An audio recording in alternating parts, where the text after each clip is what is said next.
Let's be blunt. Your survival depends on this.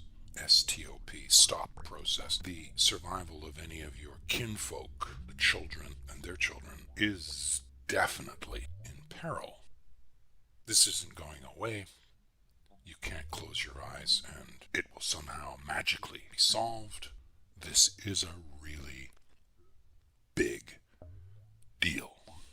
Keep in mind that the motivating principle here is that nature is the economy. If nature is not healthy, you will not have a healthy economy.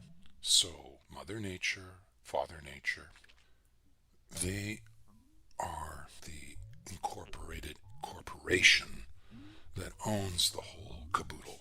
So, put it this way, the economy is a wholly owned subsidiary of